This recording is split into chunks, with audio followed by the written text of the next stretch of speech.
Negosyante binaril sa lungsod ng Tacurong, patay.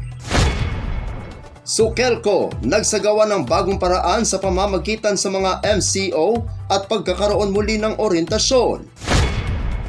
At isang lalaki huli sa bypass sa bayan ng Bagumbayan.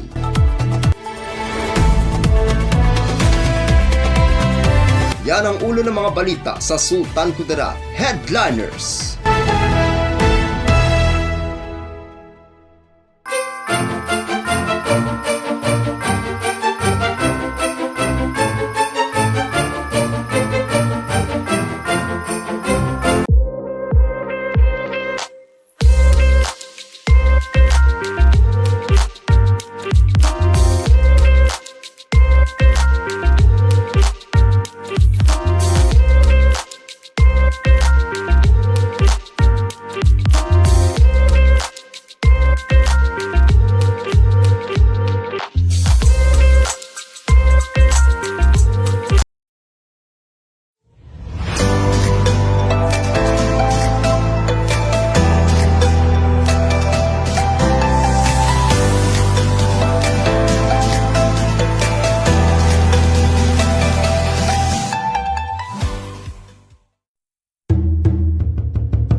Magandang araw, lalawigan ng Sultan Kudarat.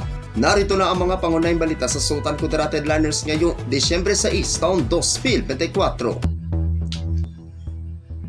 Negosyante binaril sa lungsod ng Tacurong, patay. Narito ang ulat.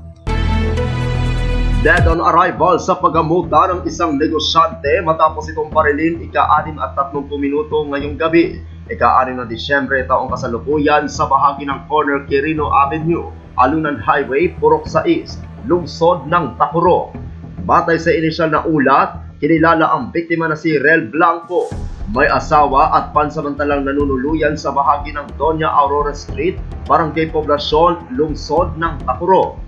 Habang nakaligtas naman sa nangyaring pamamaril ang misis nito, habang lula ng isang kotse ang biktima kasama umano ang kanyang may bahay ng pagpaparili ng mga ito. Nagpapatuloy pa sa ngayon ang investigasyon sa nangyaring pamamaril. Ako ang inyong kaibigang Apolinario de Valencia para sa Sultan Kudarat Headliners.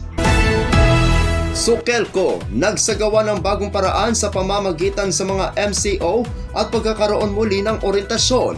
Narito ang ulat. Pinagsama ng Sukelco ang mga pinuno ng member consumer owners sa Libak at Calamansig District para sa isang convergence at reorientation na ginanap kahapon, ika-5 ng Disyembre taong kasalukuyan sa Marilos Chicken House and Catering Services, Pasandalan, Bayan ng Libak, lalawigan ng Sultan Kudarat. Ang kaganapan ay idinisenyo upang pasiglahin ang matibay na pakikipagtulungan at matiyak na ang mga layunin ng organisasyon ay nakahanay sa misyon at bisyon ng Sukelco. Dinala din nito ang lupo ng mga direktor na pamamahala ng magbabahagi ng mga insight, magbigay ng mga update at muling tumuon sa ipinahaging responsibilidad upang matiyak ang kasiyahan ng customer. Si ORC General Manager Edgar M. Gatmaytan, PEE, kasama ang mga district directors ng Libak at Calamansig, Director Vivencio Necesito Jr. at nagpakita rin si Director Lloyd Sean Castellano ng mahahalagang insight at kinilala ang makabuluhang kontribusyon ng mga MCO tungo sa direksyon ng kooperatiba upang gawing empowered, engaged at edukado ang mga ito. Si Ginoong Francisco L. Torres at Engineer Remil A. Fuyonan, Institutional at Area 3 Services Department Manager, ayon sa pagkakasunod-sunod ay dumalo din sa kaganapan at ibinahagi ang mga hamon at mga plano sa hinaharap ng kooperatiba.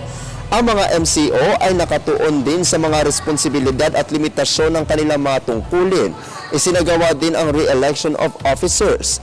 Ang convergence ay nagpapakita ng pagtutulungan sa asosasyon ng pagbibigay daan para sa pagsasakatuparan ng pangako ng kooperatiba na ilapit ang mga serbisyo sa mga iginagalang na miyembrong may-ari ng mamimili.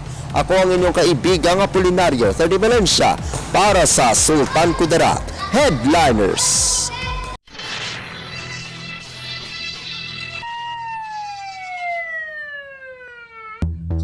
Para sa uling balita, isang lalaki huli sa buy bust sa bayan ng Bagumbayan.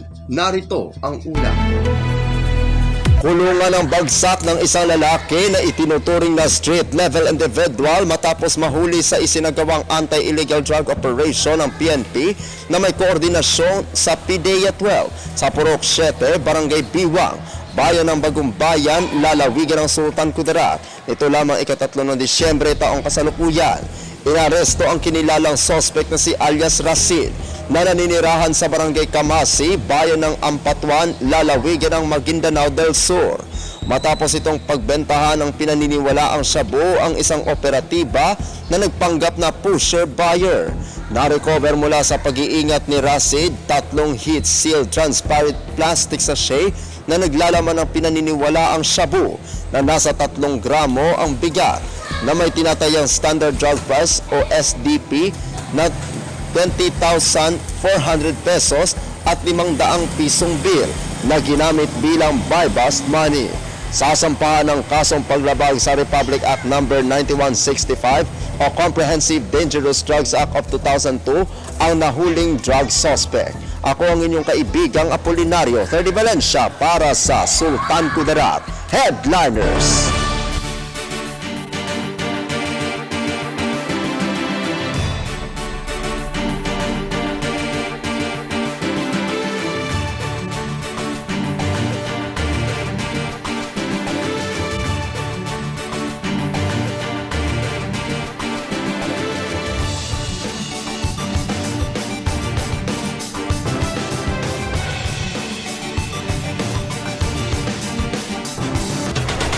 At yan ang kabuuan mga balita sa araw na ito. Mga balitang kailangan ninyong malaman, balitang walang kinakampihan, balitang totoo, balitang may dalang aral at inspirasyon. Ito ang Sultan Kudarat Headliners. Hanggang bukas, maraming salamat at magandang araw, kaibigan.